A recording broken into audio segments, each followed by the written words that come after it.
Hello, everybody, and welcome to the Are You Screening podcast. I'm your host, RUscreening.com's own Mark Eastman, and with me, as always, is co-host extraordinaire Shane Leonard. Hello. Who is all ready to go. I'm just thinking dumb things. I'm just thinking because every time we start the show, we stop wherever we're talking about before, and I'm just looking off.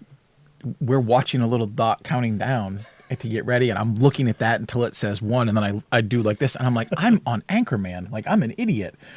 And I thought what we need is, a guy right there going 3. Yeah, you're too used to, and I'm like, you're too used to TV. audio, and that's so fine. Yeah, I am. I am. So I just started laughing. I'm like, there's nobody here. Like, just don't look like an idiot. Like it's my first time on the show. Sure. All right. So Easier this week, said. Superman, and we're just going to do Superman. Yep. And we are going to kind of actually shoot for our semi-shorter time frame that we pretend that we're going for. Yeah. And the only every once in a while we get emails about like news and stuff because we don't do news. I love emails. Even though we do. We'll do big news. We'll do big news, but not just weekly news. And over the last 6 months, I got a couple of emails just because people would send me links to fake trailers. Oh, okay. And go, what do you think about this? And, send us emails about anything you want. Love emails. Even if we're not necessarily going to cover it on the show. But people have sent a couple of those, and I got one again a couple weeks ago. And but the thing is, it's not a question, or it's review this fake movie you'll never trailer or whatever. Are these like The Shining as a romantic comedy? They are actually some of them. So the one that I got most recently, is the ones that I've gotten are good. So if you sent them in, they're cool. Okay. But the ones the one that I got is Keanu Reeves in the movie version of Red Dead Redemption. Oh, okay. And there's a whole trailer. Wow. These are really whatever. Creative. Okay. And I would really go see that movie. Really? You guys send me this link? I'll have to remember this. Keanu Red Dead. Okay. Cool. But the weird thing about it for me That's cool. Right? So then I just started looking for them. Yeah. So I started looking for fake trailers, and there are a bunch of them that are really good. Yeah. That really are movie industry people. Seriously. Yeah. Take note. The Blacklist is the ideas that people are coming up with in these things, because I'd go watch that movie. What do you think the first fake film to really get made is going to be? I don't know. It's going to be something somewhere. Someone's going to get something that's Star Wars. It's just going to be like AI. Are they like do these? This and they're going to make a whole movie. Is it like these AI renditions of a movie where they're look, stars of the 70s as X-Men, and it's like Burt Reynolds as Cyclops, but it's all AI, and most of it looks fine. Some of it looks stunning, and then every once in a while, Burt has 3 eyes. Yeah, it's just awful. Okay, well, I'll have to look. No. Keanu, Red Dead Redemption. It was actually really cool, and most of it is people's backs walking through the wilds. Yeah. It puts That's cool. It just has narrated words with the fonts of right. That's cool. Anyway. So Superman. Superman. We got to jump into Superman. Here we go. So everybody knows, I guess, all they need to know about this, except people know Superman. I will just say, leading in, that this one is, and from the trailers and everything that happens, but this one is specifically we're up against Lex Luthor. Yeah. There's already been this weird backlash, and then backlash to the backlash about this movie, because if you've been on social media for the last week or something, that now there's a giant debate forming online about whether or not Superman is or is not, an immigrant and counts as being an immigrant, because there's all these right-wing people are like, Sure. Oh, we've made Superman woke. Right. Like Right. the wokest thing that has ever existed. Yeah. And we're complaining about it being woke.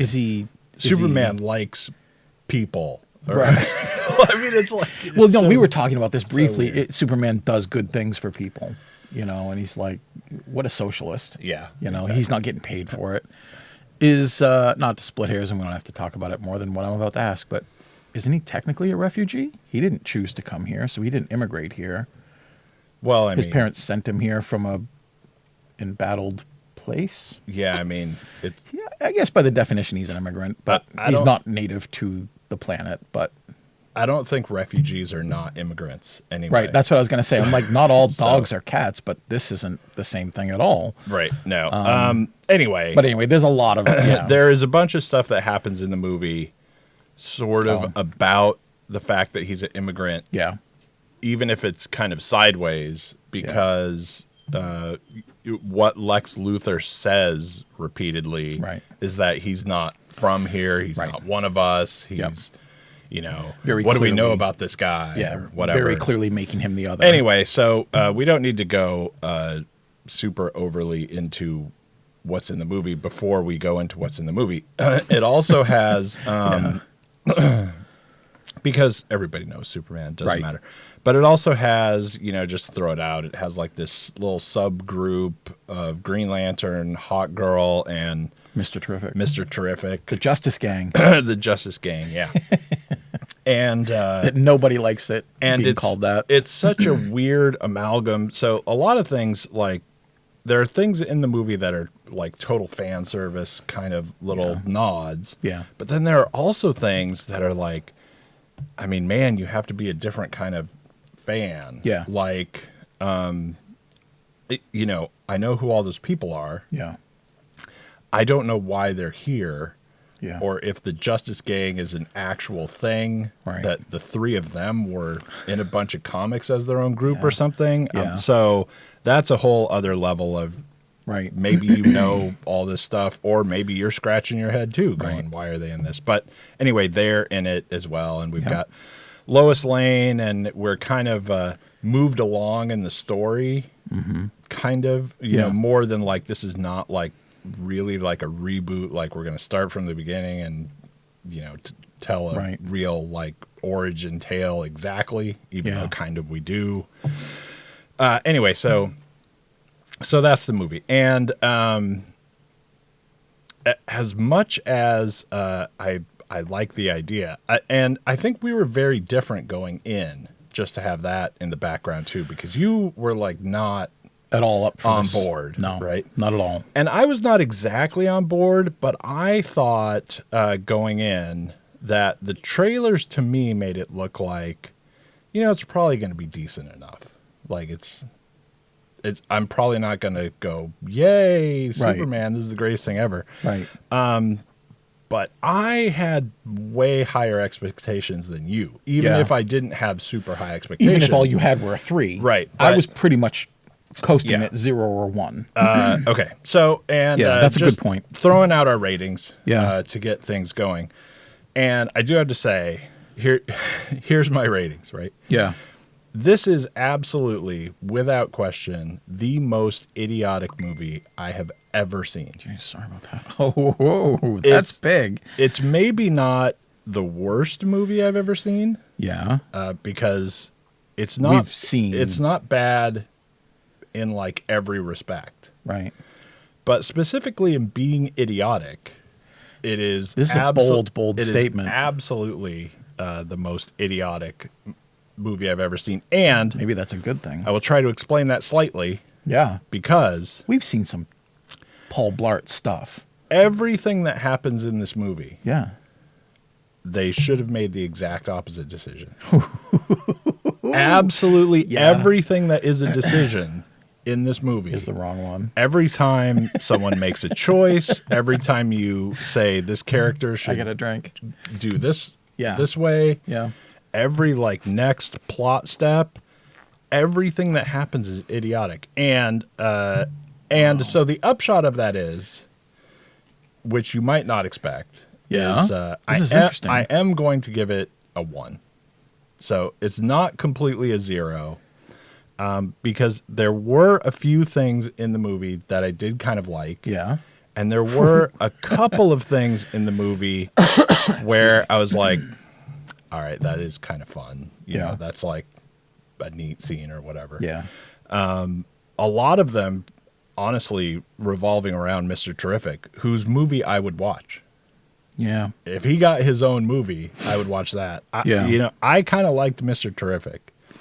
One of the things I didn't like about Mr. Terrific is for me, the main problems that the movie has, which is it does not think about its own plot at all. Right. And in this movie, kind of trying to be serious, I just can't let that go. It's not trying to be serious, you know, it's trying to be, it's a very weird level of throwing back to like the original Donner, where it's like, come on, man, we're just eating popcorn and not, you know, whatever. Which that movie is miles and miles better. But it's the standard bearer. But it has so many parts in this movie where this is like a weird, like 20 or 30 different people making storyboards of scenes. And then you go, well, okay, fine. Somehow that has to work, right? Somehow that has to all together. That has to all go together. And you have like this one scene, and like we watch the scene, right? We do a storyboard, we AI some you know version of it to go, this is kind of how it's going to be. And then you go, well, but if that scene's going to happen, then Superman's powers have to be this. All right. And then the next scene, it's like, right, this is how easy it is to damage, or how hard it is to damage Superman in this scene. Okay. In the next scene, something else happens. You're like, but if that doesn't phase him at all, then how did that hurt him? Yeah. And the whole idea of Superman being hurt in this movie is so like just glossed over. Everything that happens is like, you know, well, but this can hurt him. Can it? Right. Yeah, because look, it did. Right. and that's my explanation. And then, you know, oh, we got out of this. How do we get out of this? Well, because he can do this. And you know what? It's so cheesy and goofball and like and I just have to throw out, like, my wife my wife saw this with us, and she started questioning her own like of the original one, because she's like, I like Superman. I saw the original Superman when I was like 8 years old, and I loved it. And she's like, and I think 8-year-old me would love this movie. So now I'm having doubts about the original movie. Is the original movie really horrible? And I only liked it because I was 8 years old. 8-year-old me at all? And you know, if you're 8 years old, you might like this movie. And I think that this movie is going to become a test. This is one of those litmus tests for us that we give to people. In like 6 months or a year, because right now, if you look at this, people are really loving this film. And I just looked at it, but if you look at this on like Metacritic, I did. Yeah. When I looked at this on Metacritic, the movie was like 65. Yep. But it had all these big name, really positive reviews. Yeah. And I think that fact alone in itself is going to become like a real test. I think this should be a test for you if you are looking for movie critics, right? Because I read a bunch of them that are really high from like either like really big name newspapers or sources, or really big name people or whatever. And I read a bunch of them. And if you had like a 2-page summary from James Gunn of what themes he wanted to be presenting in this movie, and you never saw the movie, you could write the same review. Right.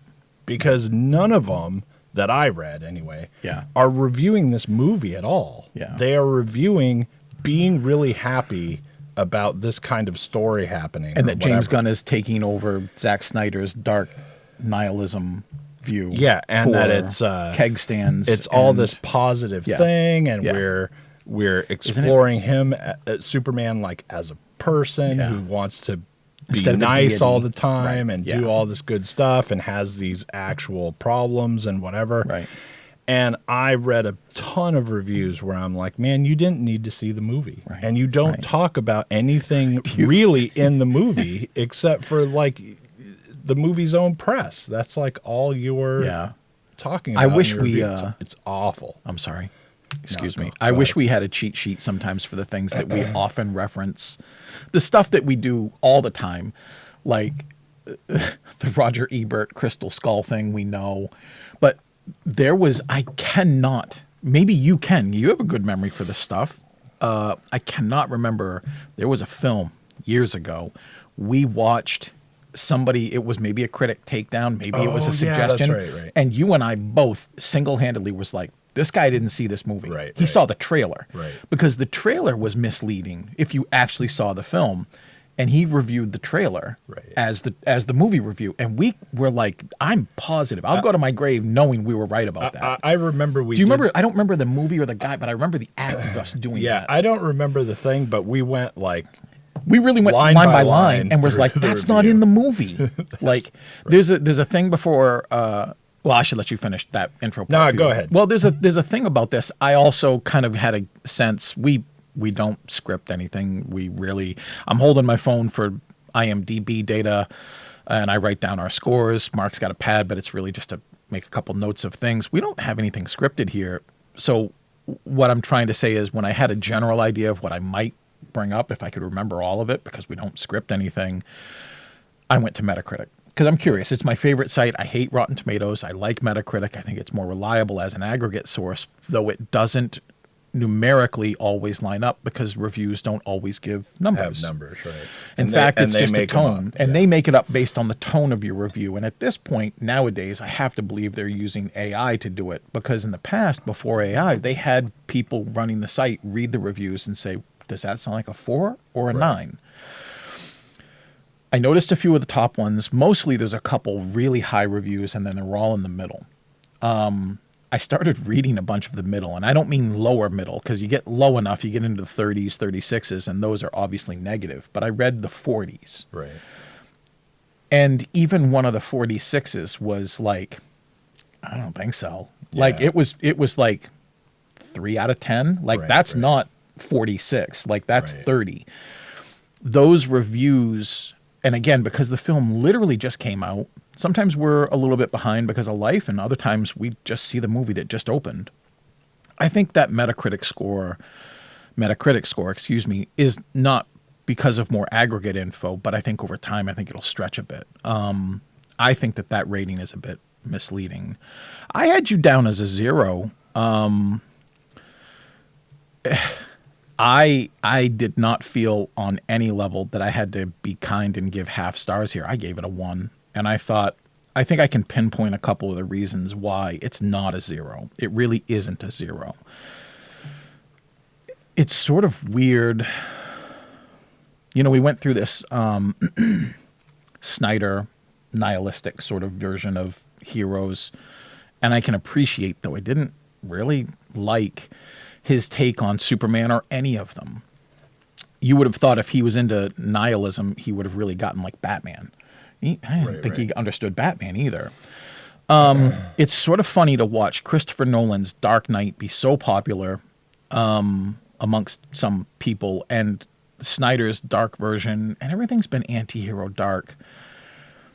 There's a weird thing happening. I don't know if it's going to be like a solid thing or if it's just a blip, but there's a weird reversion to camp going on. Now, I'm not saying Adam West, kapow, blammo, but kind of That's Adam West. something, right. There's a campy correction happening to the darkness of things, and maybe that's because if people are paying attention one way or another, politics and the world is sort of dark and scary, and maybe they want something lighter. I don't know. But here's what I do know. I'm consistent. I didn't think Zack Snyder understood the majority, if not all, of the characters in those movies, and that's why they were written badly. I thought they were performed fine because I think the actors showed up and they were paid to do a thing, and they did it. Right. I think the same of James Gunn. I don't think he understands these characters, and it's possible It's possible because there is a lot happening in this movie that he was just overloaded with ideas. But I can push back on that because when he spends time doing the things that are worth paying attention to, he screws them up.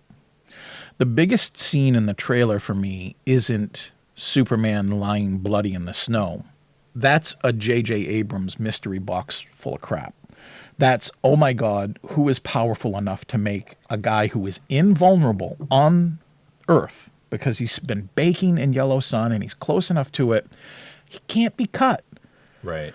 Who could do that to him and do that to him in so many places? And I'm like, you can't. Like, that's just crap to get people to be like, oh man, there's buzz. Let's talk about this. Right. Okay, so that's bad filmmaking from the start. The best part of the trailer that I thought was going to be one of my favorite scenes is when Lois interviews Clark, who she knows to be Superman. They're having a relationship. I can't talk about this even 20 minutes in it's not really without spoilers. Like, but there are there are some things here that are just given. She talks to him and he's like, yeah, I'll be interviewed for it. They're like having romantic banter. And that's sort of like a double dog dare you to the pit bull she is. And she's like, you don't want that. And he's like, come on, bring it on. I'm the one that gets the headlines now. That scene should have single-handedly made the entire reboot, not just this movie, but the reboot. It should have established a pattern of predicates and precipices that characters were standing on and expecting them to be believed about when they did things. And instead, it felt like the first draft of somebody just sitting in a room bouncing ideas off each other that was transcribed. And that's the best thing I can say about it. She's fine in the scene. I think she's doing exactly what she's supposed to be. But somebody missed the whole designator of mild-mannered reporter Clark Kent. Mild-mannered isn't one that often raises their voice. In fact, they're probably sort of more on the stoic side. Like, you just don't rile him up. Whether that's confidence or strength or inner resolve, all of it, politeness, everything. And in this scene, Clark, not because he's in a relationship with this new girlfriend, and they haven't been together that long. They say it. They're like 3 months in. Right. He's screaming. Like, it's just, I meant to look up, I'll be done in a sec because I want you to jump back in, and I got a million other things to throw out. We're picking a weird one to crap on for a short running time, but that's okay. There was a thing where James Gunn had an opportunity to write for another hero, and I think it was in the MCU. And he turned it down. And he said in the interview, I don't understand that character. I can't write for that character. And I thought that hubris would have been real nice if somebody had tapped you on the shoulder. Now I get if you're writing for, no offense to Mr. Terrific, he's a smaller character versus Superman, who is like the tentpole for, I understand you might want to take a shot at that. But before we go back and forth with different examples about all of it, I guess one of the easiest things to tell somebody is, I guess I'm a bit old-fashioned, and if I understand your take on James Bond, I always did anyway, but I understand it in this example. Like, you've often said, like, you didn't always think that Daniel Craig was a good James Bond because you like gadgets and cars and, these things, and they don't always show up in there because they're very serious about themselves. Or if you're going to make a James Bond movie dressed as Batman, then just make a James Bond movie. Like, I get that too. I don't know what he was going for here, but this isn't Superman. This isn't the cast of the Daily Planet except in name only. It felt like it was being subversive for a lack of creativity, but who cares because look over here, we got the new shiny thing, and I'll drop something over there. It's Superman, and you'll go see it. Right. And because I'm James Gunn, and if you just pretend Star-Lord is invulnerable, I guess he kind of is. I mean, if you just pretend this is a sort of Star-Lord kind of Superman, I'm old-fashioned. I don't want my Superman. I want my Superman rather to say, golly, and maybe drop a shucks in because he's a Midwestern good Boy Scout. Right. If Superman is truly, authentically saying dude more than once to anybody in the film that isn't named dude, that's not my Superman. It's just not my Superman. And I have to recognize that the same way that this movie has more problems. It's got tons, but these are just small. No, Nicholas Hoult, who is an incredibly fantastic actor, is one of the most underwritten performances I've ever seen. All he is doing is screaming and jabbing at the air because he's playing a VR video game. Right. Ma and Pa Kent, who are fundamentally Clark's moral compass for the most important part of his life, are sort of buffoonish here. Clark's real parents, Kal-El's real parents, are officious, murderous assholes. Right. And that's a big problem that could have easily been fixed. But, okay, I did say I was going to let you talk, but I'm going to say this. But you lied. I did lie. Think of how easy this movie would have been to just take the concepts of immigrants and power, and there's a lot of weird stuff going on in the Middle East with fake nations, and Superman crosses a border, literally, to try to stop somebody from attacking somebody else, and it causes an international incident, and blah, blah, blah, blah, blah. There's also this message from his parents that Lex Luthor gets through really weird ways. They could have fixed this whole thing by him just using AI to pretend that it said things it didn't. Right. And then created something that, as people living in today's society, literally me and you and everyone else would be like, oh, deep fakes. Right. Like, there's consequences for everything except for every bad decision that he made. I will argue that I am done here. I will not done, but I will argue that it's a hard needle to thread. Okay. But in skilled hands, I think that's like taking a rope through a train tunnel. Like, I do think it's easily done contemporarily. I don't feel that James Gunn could hit water falling out of a boat with this kind of story given to him, and he's the guy trying to sell everybody towels. Right. Like, it just doesn't make any sense that he's in charge of all of these things when none of them seem to stick, let alone the fact that over halfway through, your movie doesn't become your movie anymore. It's Mr. Terrific's movie, and it's a way better movie. Right. So, yeah, I think... God, this film sucks. Yeah, I think that scene that you're talking about... I got to write you down for one. I think that scene that you're talking about is a good example for me of everything that's wrong with the movie, because what's wrong with that scene... Lois and Clark? And you're right. That scene could have been awesome. Would have been great. And more importantly, the thing that bugs me about the movie too, a thing that bugs me is Rachel Brosnahan is great. In Mrs. Maisel, she is awesome. Right. And she could have been easily the way better version of Lois that should have existed. Yeah. But that's not who she was told to be. Yeah. And so she is whoever she is, right? And like I said, that scene, I think, is a good microcosm for me of the whole movie. Yeah. Because what's wrong with that scene is that everyone in it and everything that happens in it is just too. Yeah. Yep. It's just too far, whatever is happening. They have to fight, right? Yeah. They have to be in this argument, and that means they have to yell and scream at each other. Yeah. She has to be so far on one side of her opinion that she starts, really bagging on Superman. Laying into him, too. And Superman is just like, yeah. Right. Right. And right. like, that's not what she would do, even though, she would maybe kind of have those opinions or whatever. Yeah. But that's not how she would be talking about it. But we have to make it too, right? It's like we're in a play and the people in the back have to hear us. So so everyone has to scream anything. His real parents are suddenly completely different people than everything that has ever happened in canon of Superman. Right. Which is like a lot. James Gunn's like, well, I'll just throw this out. Right. What?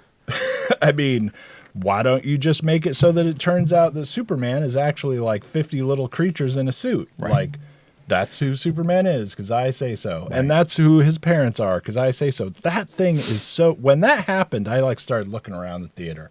I was like, is this... Did that just happen? Yeah. There better be some story later about how that didn't actually happen. I kept thinking deep fakes, because that is like you're just changing the entire universe. His adoptive parents are like morons, which I really feel like, and I am not the person to like raise the standard for this probably, right? But I thought his adoptive parents were insulting. Yeah. His adoptive parents are just supposed to be normal, decent, good, farm, right. Hardworking folk. Yep. You know, his adoptive parents are supposed to be, you know, Pa in Little House of the Prairie or right. whatever. They're supposed to be, and they in this movie, it's like James Gunn went, well, if that's who they are, then they're morons, right? And you're like, what? Right. Like his parents are like. You're like, what is happening? Right. Like, you're supposed to have some scenes about, you know, just normal, hardworking Joe Yeah. dispensing some School of Hard Knocks, Yeah. life, common sense stuff. Not like you start wondering how they live on their own. Right. Right? I Right. mean, it was like horrible. And then, you know, because everything has to be two. Right. Right. I whatever concept I have to keep going with it. Lex Luthor is my worst movie role enemy, right? Because he's not Lex Luthor at all. He's Right. just insane. Right. Happens to be bald. He's And got a lot of money. I hate that in any movie. Yeah. And Lex Luthor is actually a really good villain Yeah. in the reality of Superman. Yeah. Right? The things he does make Yep. sense. Yep. He doesn't just like randomly torture people Right. for basically no reason. Yeah. He doesn't lock up his ex-girlfriend because she made a blog post, right? Right. He's not like some really psychotic version of being a tech bro. Right. Like in this movie, he's just a lunatic. Yeah. And there is nothing interesting about people whose motives are, well, I'm insane. Yeah. And over again, that happens in the movie where he's just nuts. But also, the worst problem for me with Lex Luthor is it just keeps showing us over and over and over, right? He's big corporate, super rich, you know, Lex Luthor guy. Yeah. But the movie never stops adding too much to that, right? Because, you know, he's also, you know, got all this tech that makes no sense, but serves our purpose of having whatever, right? If this Lex Luthor actually had all this stuff and could do all the stuff that he does in the movie, all he needs to do is just wake up one day and go, I'm king of the world. Here we go. Hello, everyone. Right.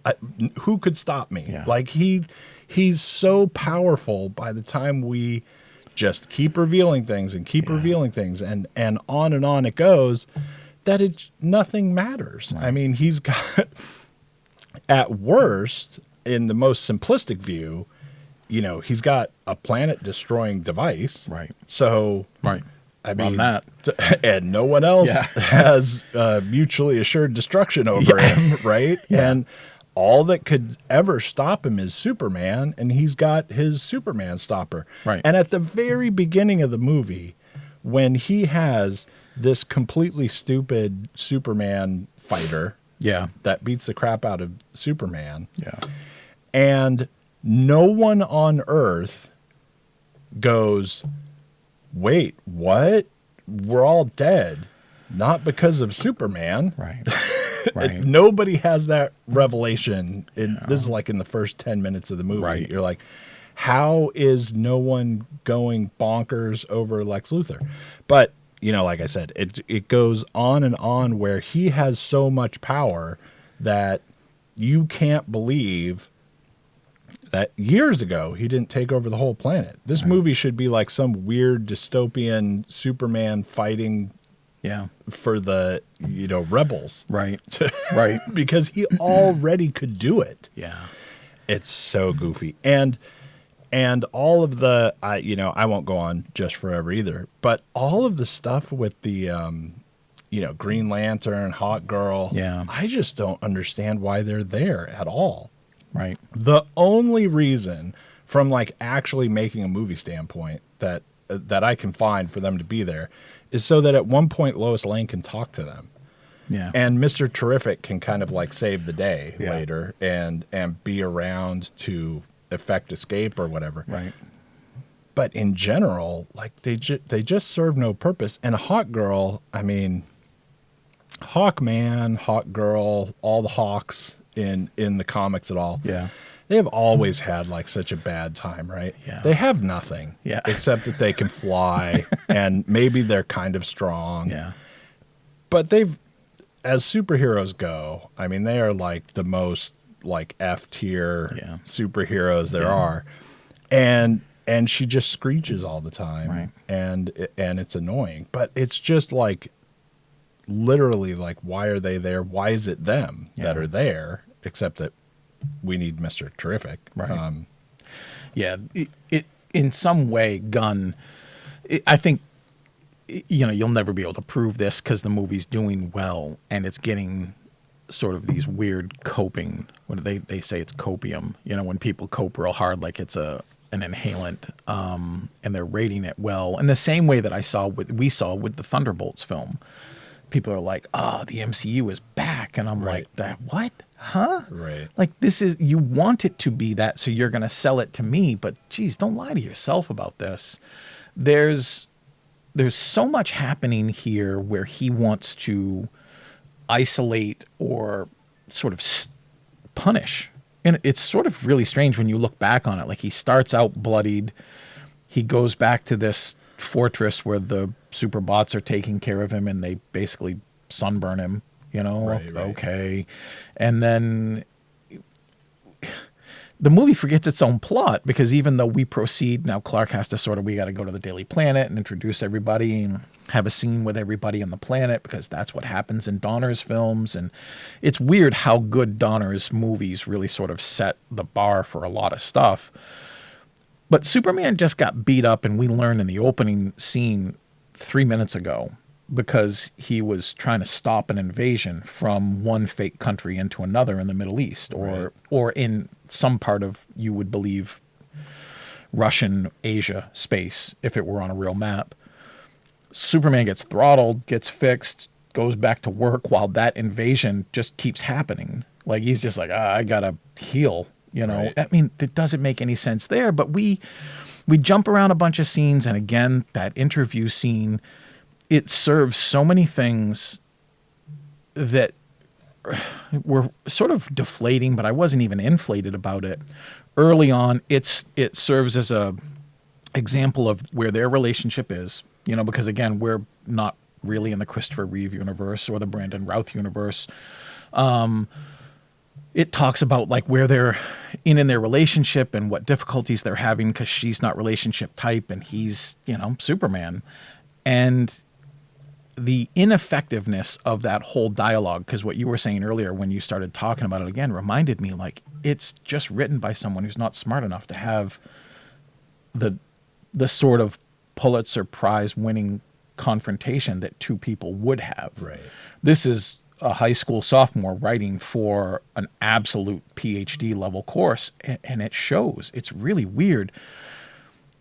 Zack Snyder never overreached like that. Yeah. He really understood where he was going to stand and pull punches.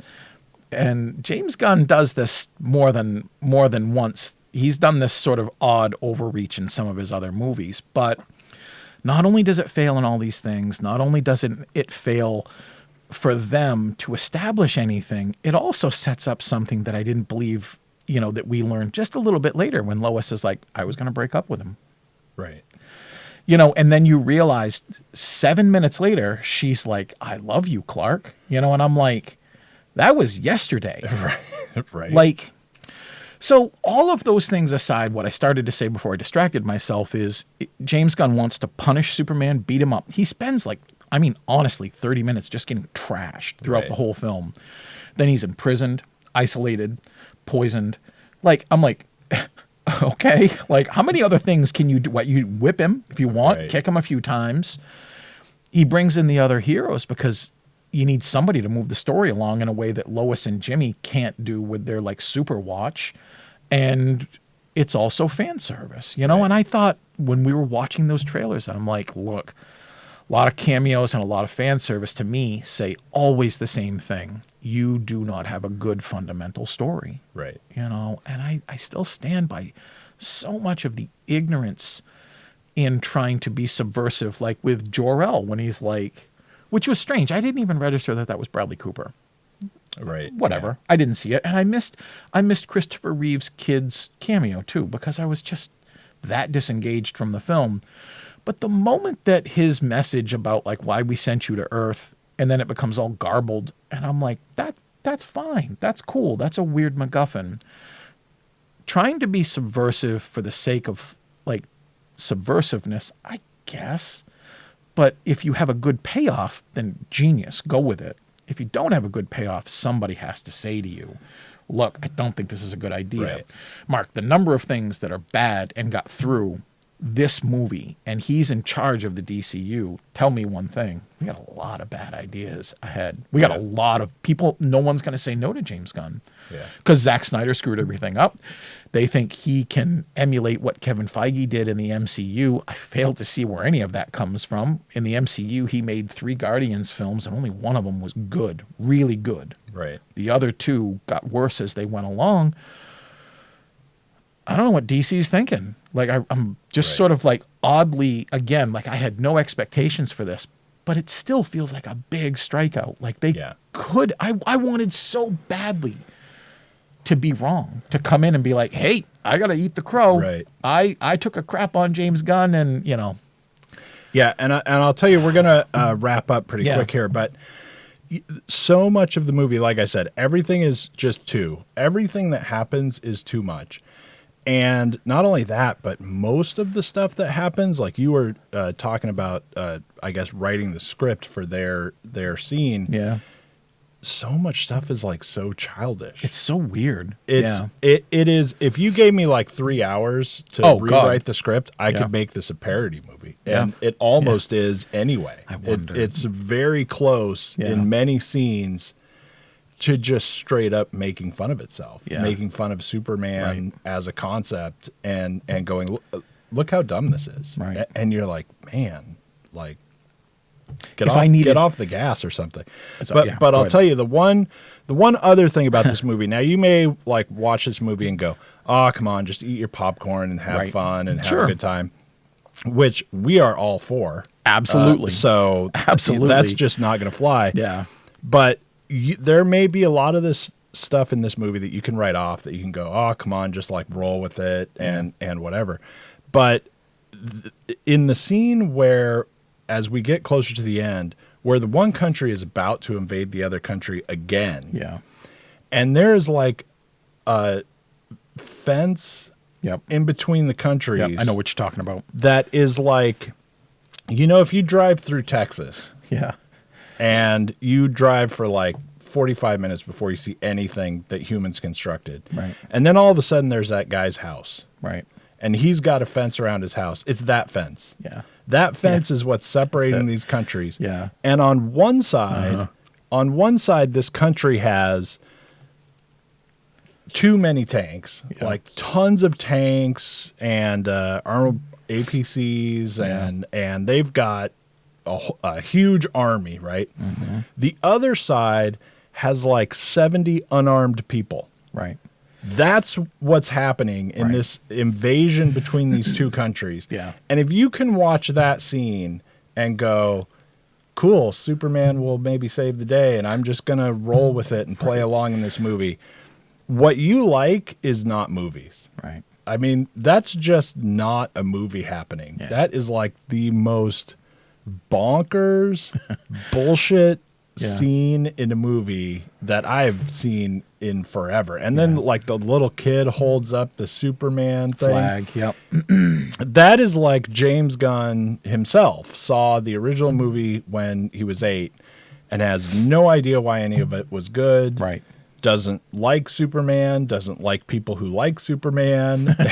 And he's, like I've said this you like Superman? I've said this several times about people who have made really bad comic book movies before. They are made by people who not only are not fans, they don't like the fans, they don't Yeah. They don't like the thing itself. Yeah. This is like, so much of this is so anti-Superman.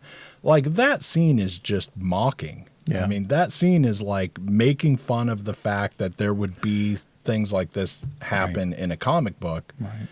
It's like, it kind of gross. Yeah. It's like so insulting to you for being there. Yeah. And watching it Right. and liking it, that it's just, that scene is so ridiculous. There's two countries that supposedly people at like the global scale care about these two countries, or if one of them invades. I mean, there are plenty of countries in the real world, right, that really exist that nobody knows what they are. Nobody would care if one invaded the other. Is. Yeah. It's not like what their currency is. Some big UN Euro? fiasco if one of them is invading the other. Yeah. These are like these two countries that supposedly really exist. Yeah. One of them has like a really serious army about to invade one school worth of children. Yeah. And somehow that's a scene that I'm supposed to take seriously. And the little kid, after the shooting starts, the little kid still goes over and hoists the flag back up. And I'm supposed to watch this and go, yeah, this is a movie. Here's the quickest way to drive the smallest truck through this whole film. The Justice Gang exists. Mr. Terrific is truly, he's a character in the comics who's like second or third smartest person on the planet. Lex Luthor is up there, all these other people, Maxwell Lord. He single-handedly just takes apart like this future army while they're going to find the pocket universes, which is where Superman is imprisoned through the kryptonite of Metamorpho, all these things, blah, blah, blah. None of it's important. Sorry for the spoiler. Whoops, I'm banging things. And he's so good, if he just hung out with Superman for a minute, Mr. Terrific could single-handedly beat the guy who's whooping Superman. Right. I'll give it a small degree, and I mean like 2 out of 10, that Luthor has apparently watched so much footage of Superman fighting that he knows his fighting pattern and knows what super buttons to push. We're going to do A, B, F1, 2 8s. We should not skip over the fact that is all That's so idiotic stupid. itself. But it's perfect if you just want to beat Superman, but apparently there's Guy Gardner and Hawk Girl could do it. Mr. Terrific would have slaughtered this guy because no one knows how Mr. Terrific is going to fight with his T-orbs. Right. But we don't do that because we got Mr. Terrific just sort of driving around somewhere. So overuse of Krypto beyond measure. You want to drop him in for a quick scene, fine. Now that I'm spoiling things, the fact that Supergirl shows up and just says bitch, Right. and doesn't call someone a bitch, but she's like, this is what I do, bitch. Right. I'm old now. That's not my super family of anybody. And they don't need to fly around in 50s Star Spangled Awesome, but dude and bitch? No. Right. My favorite part of the film, because I'm dumping quick because I know we're done. My favorite part of the film is 6 seconds long and it's in the middle and it's the cyber monkeys. I loved watching the cyber monkeys, and it's a genius part of the film. It's actually genius to include that there's an internet campaign. This is sort of an awesome metaphor for what's happening with all these cyber farms in the real world, if you believe it. That there's a fleet of cyber monkeys just posting crap about Superman online, and everyone is believing them. Not because they're monkeys, but they're pretending to be you and me and you. And one of them screams. And I loved that scene. That was 6 seconds long. It's my favorite part of the whole film. Problems galore. No vision. Just a lot of style over substance. Not always a lot of style. I will say this. I actually did like Corn Sweat. No, that's not his name. God, that's an awful amalgam. I'm going to have to look it up. The guy that's playing Superman, who everyone ripped on and did not think. It is. It's like Corn Sweat. Yeah, it's... Corn Sweat, not Corn Sweat. Corn Sweat, David Corn Sweat. I actually thought he was pretty good. Yeah, he was. He doesn't necessarily look the part. He looks like a very strange Brendan Fraser and Nathan Fillion. And Nathan Fillion's in this movie. Face mashup sometimes. Right. But I liked what he was doing. I hate the costume. I liked what he was doing. And I didn't dislike Maisel. I didn't dislike Lois either. I just thought, man, they're being asked to do so many stupid things. Yeah. And man, they did them great because this is a stupid waste of time for me. I can't believe how low this was, and I'm glad you were there. I wondered, man, you're not going to come in at a 3 or 4, are you, and try to defend any of this idiocy. But Yeah. so many big problems, so many little problems. It's just ripe with problems, but it looks good. It's flashy, and it's James Gunn. And boy, there's a cult following for him because of Star-Lord and Drax. And cool, but that's not the same filter you should run this through. This is not DC through Guardians of the Galaxy. And if you do that, I'm not surprised you made a bad film. Yeah. And we got to go, but I do want to just hit again, because we had not mentioned the whole Lex Luthor fighting thing. Yeah. That is the dumbest thing. It's so stupid. Ever. They try to make it sound so smart. That is just not a thing. Right. At best, maybe that would like help him a little. Yeah. But I just can watch the live stream and yell these stupid numbers. That is the dumbest thing we're training for a ever. fight, and I'm watching you fight all the time, and I'm like, well, I know he's going to try a knee now, so we're going to punch him. Yeah, the whole thing is so moronic, and they go through it really fast. And I do have to say too, before we go, I think Nicholas Hoult does like the job in a way, right? But also, I think he's kind of miscast. Even though I think he's good generally, I think he's doing fine. But the kind of idiotically insane person that they want him to be doesn't really kind of come off right.